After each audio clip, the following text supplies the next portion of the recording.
Hello everyone, welcome back to my YouTube channel. हमारे last के video में हमने public relations and corporate communication पढ़ा था। तो इस वीडियो में मैं लेकर आई हूँ public relations and corporate communication के हर टॉपिक पे कुछ इंपॉर्टेंट एमसीक्यूज़ जो प्रीवियस ईयर क्वेश्चन पेपर्स में आए थे।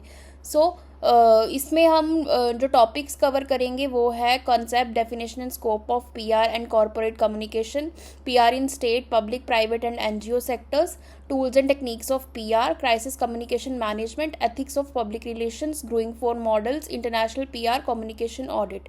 ठीक है। सबसे पहले हम सेक्शन ए के कुछ ऑब्जेक्टिव्स पढ़ेंगे जो है definition, concept and scope of PR and corporate communication.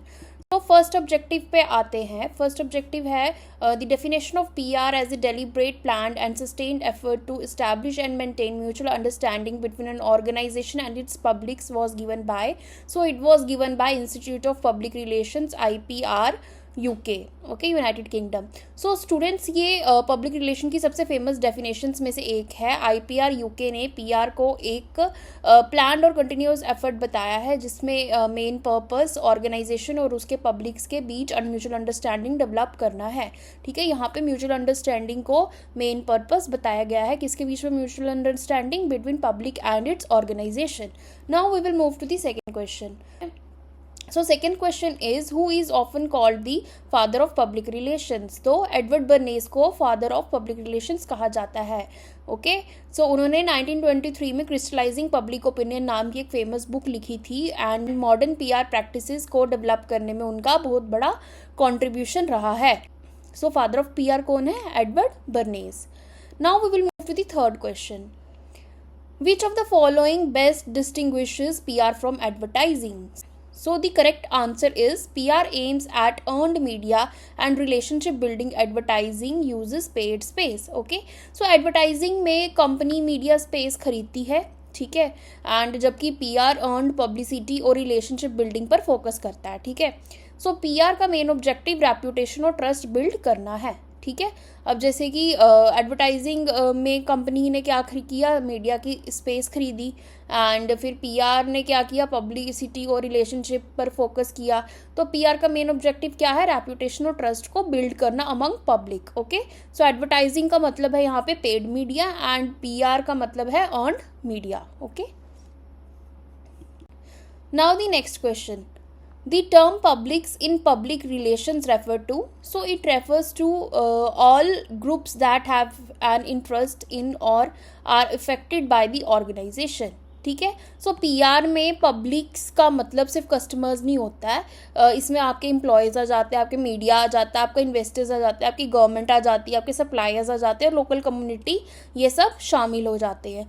Public क्या होता है? आपका इंटरनल और external stakeholder within a organization and also outside the organization. Now we will move to the next question.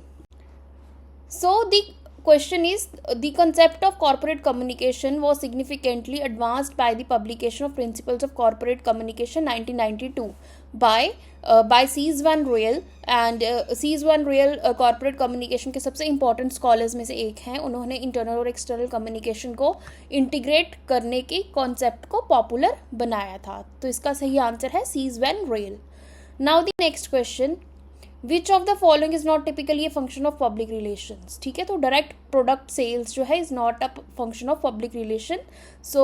PR का काम जैसे होता है, मैंने आपको बताया, रेप्यूटेशन को बिल्डअप करना, रिलेशनशिप मैनेजमेंट करना, मीडिया रिलेशंस अच्छे से बनाना, कम्युनिटी रिलेशंस अच्छे से बनाना, और क्राइसिस मैनेजमेंट PR का जो है वो मेन फंक्शन है कि क्राइसिस को वो किस तरह से हैंडल करता है। प्रोडक्ट बेचना मार्केटिंग और सेल्स डिपार्टमेंट का काम होता है। ठीक है, PR जो है ये बेसिकली ब्रांड इमेज बेचता है। ठीक है, एक ब्रांड वैल्यू बेचता है एंड सेल्स जो होती है प्रोडक्ट सेल करती हैं। Now the next question is, PR is differentiated from propaganda primarily because the correct answer is PR is based on truth and mutual understanding. Propaganda is manipulative one way communication. Okay, PR में एक तरह की transparency होती है, एक तरह की mutual understanding होती है। म्यूचुअल अंडरस्टैंडिंग और ट्रांसपेरेंसी पे PR बेस्ड होता है, जबकि प्रोपागेंडा अक्सर वन वे होता है और ये मैनिपुलेटिव कम्युनिकेशन होता है। PR क्या है? ये एक एथिकल कम्युनिकेशन है, और वहीं प्रोपागेंडा क्या है? ये एक मैनिपुलेटिव कम्युनिकेशन है। Now the next question, the RACE formula used in PR planning stands for research, action, communication and evaluation. Okay, so PR campaign को प्लान करने के लिए इस मॉडल का यूज़ किया जाता है। कोई भी आप अगर PR की कोई स्ट्रैटेजी बना रहे हैं, ठीक है, तो आप पहले उसकी रिसर्च करेंगे, पहले फिर एक्शन लेंगे, फिर कम्युनिकेशन करेंगे, फिर इवैल्यूएशन करेंगे। एंड ये मॉडल किसने दिया था? जॉन मार्टसन ने। ठीक है, ये आप याद रखना, ये भी एग्जाम में पूछा जा सकता है। Now the next question, the concept of publics in PR was theorized by sociologist Herbert Blumer. Okay, so Herbert Blumer ने पब्लिक, क्राउड और मास के कॉन्सेप्ट्स को एक्सप्लेन किया था। PR थ्योरी में पब्लिक्स का कॉन्सेप्ट उन्हीं से एसोसिएटेड माना जाता है, उन्हीं से रिलेटेड है। सो पब्लिक कॉन्सेप्ट किसने दिया था? हर्बर्ट ब्लमर ने। Now the next question, internal communication in corporate communication primarily targets employees, management and internal stakeholder. So internal communication है जो ऑर्गेनाइजेशन के अंदर के स्टेक होल्डर्स को टारगेट करती है। अब इंटरनल स्टेक होल्डर्स कौन होंगे? जैसे कि आपके एम्प्लॉयज़ और मैनेजमेंट। और इसका पर्पस क्या होता है? कोऑर्डिनेशन करना, मोटिवेशन देना, ऑर्गेनाइजेशनल कल्चर को इम्प्रूव करना। ठीक है, तो ये इसका मेन फंक्शन होता है। सो इंटरनल कम्युनिकेशन में आपके आ जाते हैं एम्प्लॉयज़ और management. Okay, now we'll study some questions from the section B, PR structure in state, public, private and non-government sectors. So the question is, the central agency responsible for PR and publicity of the government is, so it is Press Information Bureau। ठीक है, सो PIB government of India की एक official communication agency है जो media को government policies, schemes और announcement की information जो है वो प्रोवाइड करती है। ठीक है, सो PIB क्या है? एक official PR arm of government. So PIB क्या है? गवर्नमेंट ऑफ इंडिया की एक स्पेशल पब्लिक रिलेशन आर्म है। Now the next question, the Directorate of Audiovisual Publicity functions under which ministry? It functions under Ministry of Information and Broadcasting, क्योंकि ये directorate of audio visual publicity government की एक advertising और publicity campaigns को manage करता है। Okay, so ये ministry of information and broadcasting के अंडर काम करता है। Okay, the next question is, public sector organisations in India typically participate which model of PR? ठीक है, so it participates under public information model. अब public information model क्या है? So government और पब्लिक सेक्टर ऑर्गेनाइजेशंस का main objective accurate information public तक पहुंचाना होता है। ओके, तो उसके लिए पब्लिक इंफॉर्मेशन मॉडल यूज किया जाता है and this model is associated with Ivy League. Okay, now the next question, NGOs use PR primarily to build donor relations, raise awareness and advocate policy change। Okay, so NGOs profit के लिए काम नहीं करते हैं। PR का use वो awareness create करने के लिए करते हैं, डोनर्स अट्रैक्ट करने के लिए करते हैं और सोशल कॉजेज़ को सपोर्ट करने के लिए करते हैं। Now the next question, corporate social responsibility communication is an important PR tool. So it is important PR tool for private sector companies to demonstrate social accountability and build reputation। Okay, so जो CSR activities organisations की एक positive image बनाती हैं और public trust को strengthen करती हैं basically. सो CSR क्या करता है? रेपुटेशन बिल्डिंग टूल है एक तरह का। सो CSR क्या है? एक तरह का reputation building tool. Now the next question, the song and drama division of the government of India is used for, so it is used for traditional folk media based PR communication for rural audiences। okay, so song और drama division, folk songs, ये क्या करते हैं? ये street plays और traditional media के through government के messages rural areas तक पहुंचाते हैं बाय प्लेइंग नुक्कड़ नाटक्स and all. Okay, now the next question, which of the following is a key challenge for PR in the NGO non-profit sector?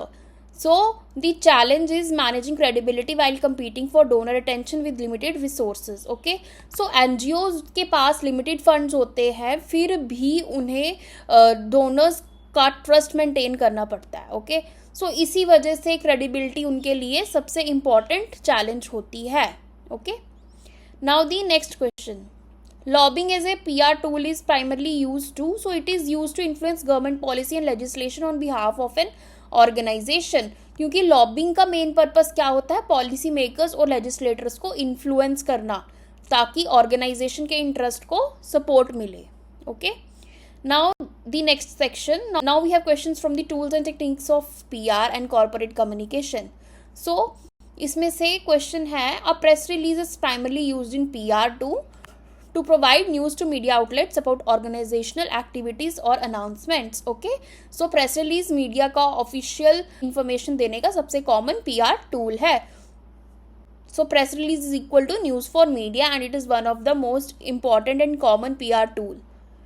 Now the next question. A media conference, press conference is organized when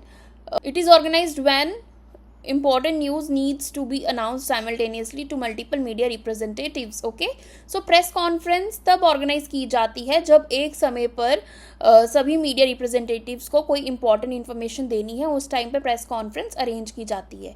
Now the next question. A backgrounder in PR is, so it is a document providing detailed background information on an organization for media use. Okay, so backgrounder journalist कौन होते हैं? जो company के history, achievements और context की detail information provide करते हैं. Now the next question. Which of the following is a controlled PR tool where the organization controls the content completely? So it is corporate newsletter, in-house magazine. Okay, so in-house magazine का जो content organization खुद control करता है, ठीक है, इसलिए ये controlled PR tool है. Now the next question. The House Journal as a PR tool primarily targets internal employees and organizational stakeholders. Okay, so House Journal employees को company updates और achievements की information देने के लिए यूज करता है. Okay, now the next question is, an annual report of a company is primarily a communication tool for, it is a communication tool for shareholders, investors and financial stakeholders. Okay, so annual report company की financial performance और future plans investors और shareholders के बारे में बताती है. Now the next question. Media monitoring in PR refers to tracking and analyzing media coverage of an organization across platforms. Okay, so media monitoring के through organization जो है वो अपनी media image और coverage को analyze करता है. Now the next question is, which of the following is an uncontrolled PR tool? So news coverage by independent journalists. Okay, ठीक है, जो फ्रीलांस जर्नलिस्ट होते हैं या इंडिपेंडेंट जर्नलिस्ट होते हैं उनके ऊपर ऑर्गेनाइजेशंस का कंट्रोल नहीं होता है, तो ये mostly uncontrolled tool of PR है. Now the next question is, event management as a PR tool serves to create direct experiential contact between organisation and its public. Okay, so events क्या करते हैं, ये स्टेक होल्डर्स के साथ direct interaction और engagement एक तरह से क्रिएट करते हैं. Now the next question. Social media listening monitoring in digital PR primarily used for tracking brand mentions, sentiment and audience conversations online. Okay, so social listening से organization public opinion और brand sentiment को monitor किया जाता है. Now the next section is some questions based on crisis communication management. Okay, so the question is, the situational crisis communication theory SCCT was developed by Timothy Coombs. Okay, so situational crisis communication theory crisis के time पे एक तरह का suitable response choose करने में help करती है. Now the next question. In crisis communication, the golden hour concept refers to the first hours after a crisis breaks, during which initial response is critical. So crisis के जो पहले के 60 minutes reputation management के लिए सबसे important माने जाते हैं. Now the next question.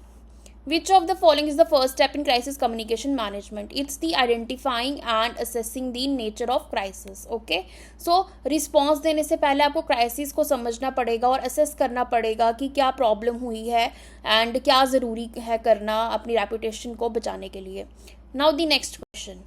The deny strategy in crisis communication is appropriate when the organization had no role in the crisis, means false claim.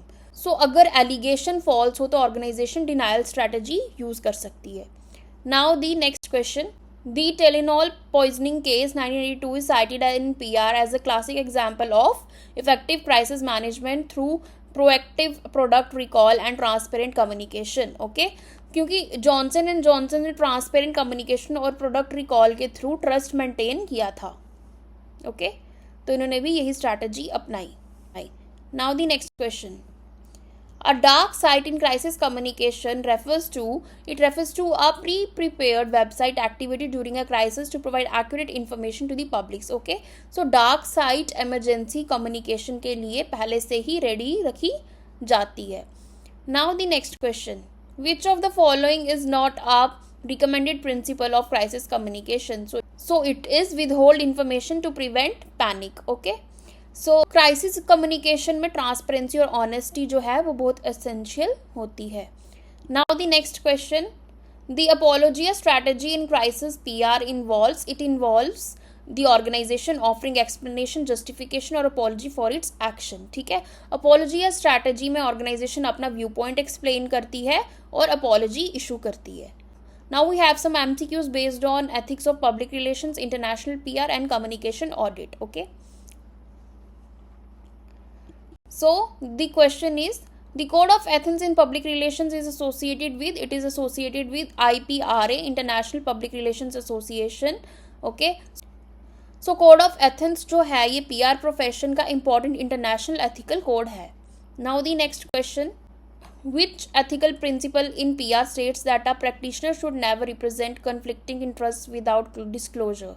Okay, so the answer is conflict of interest avoidance.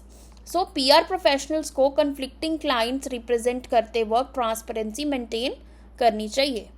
Now the next question is, the public relation society of India PRSI was established in 1968. Okay, so PRSI India की leading professional organisation है PR की, and it was established in 1968. Now the next question, which of the following is an unethical PR practice? Paying journalists for coverage of news, that is paid news. So paid news journalism की independence और credibility को damage करता है, so that's why paying journalists for coverage is unethical PR practice. Now the next question,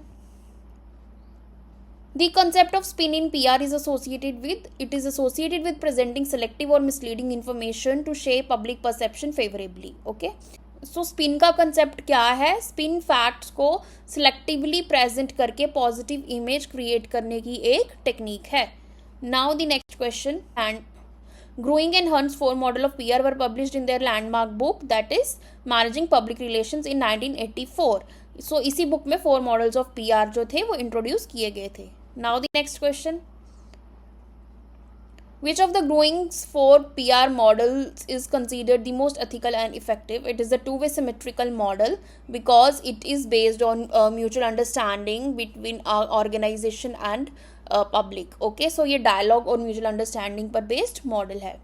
Now the next question, the press agentry publicity model of PR is characterized by one-way communication where truth is not always essential. So इस model का focus publicity और attention gain करना होता है.